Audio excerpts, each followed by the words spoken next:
Welcome back to the realm of history with Mr. Langle. I am Mark Langle. I'm trying to give you a little insight here today on the time period of imperialism.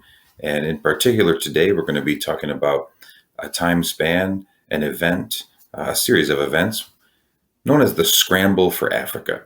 And what we're going to be taking a look at is how European countries moved in and took over different parts of Africa and divided them up into their own control.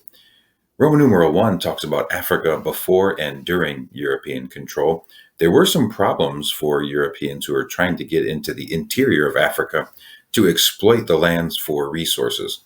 First of all, there were some formidable African armies, some really tough to traverse rivers, and disease that were factors discouraging Europeans from exploring the interior of Africa.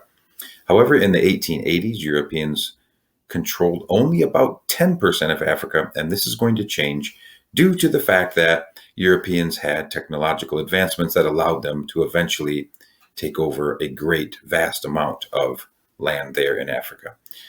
Steam-powered riverboats are one of the big factors that allowed the exploration in the interior and allowed European nations to make headways and exploitations of resources, lands, and diplomatic relationships with leaders and rulers in those interior regions.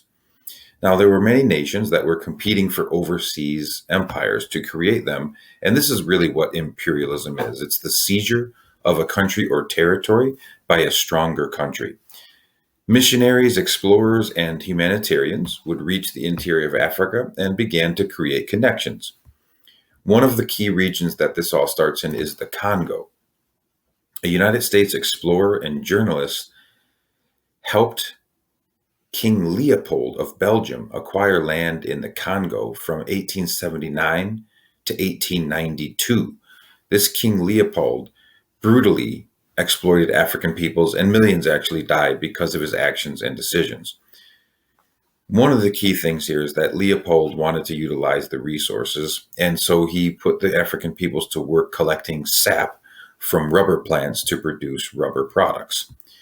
Much of Europe began to make claims in parts of Africa, like Belgium was, and this included France, Great Britain, Germany, Italy, and also Spain.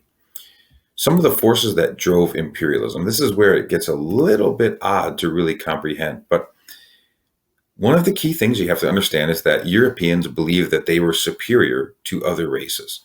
The race for colonies grew out of nationalism or national pride. The Industrial Revolution brought about the need for new resources and greater raw materials.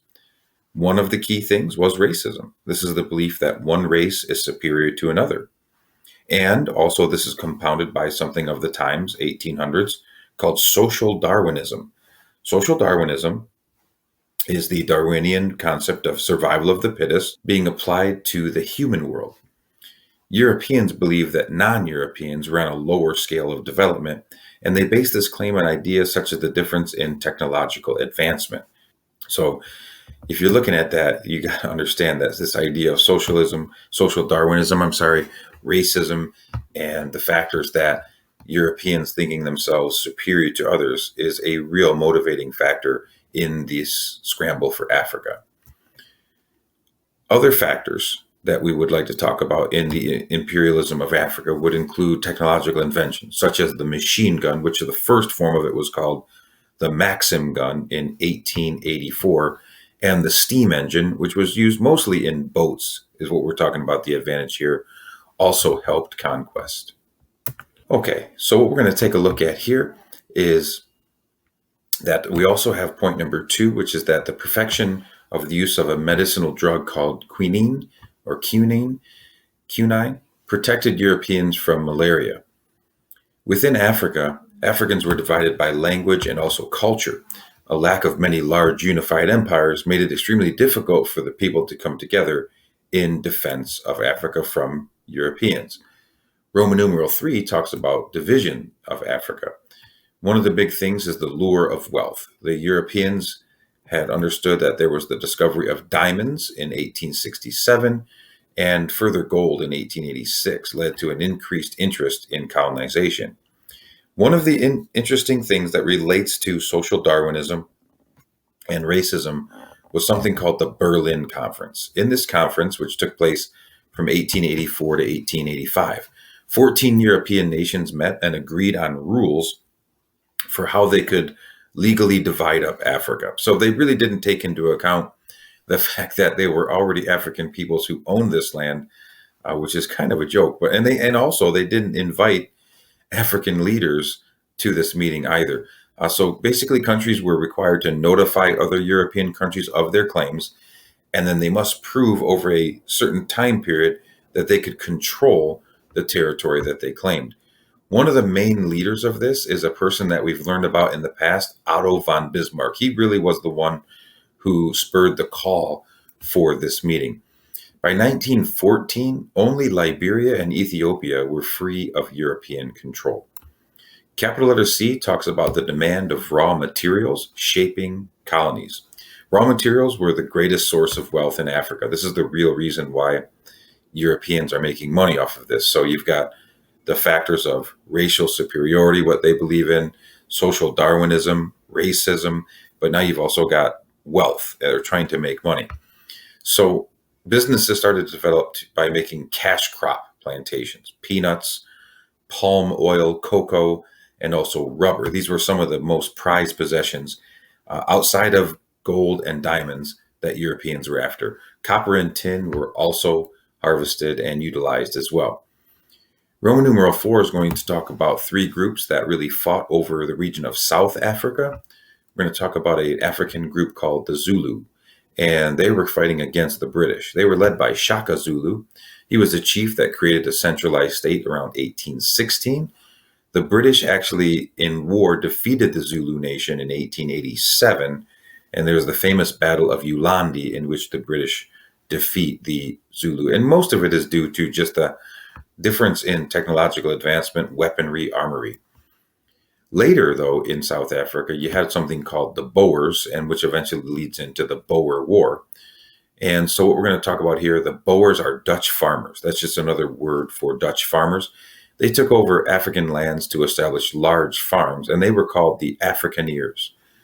Boers then came into conflict with the British over land and slaves, and the Boers were eventually pushed northward to escape the British army.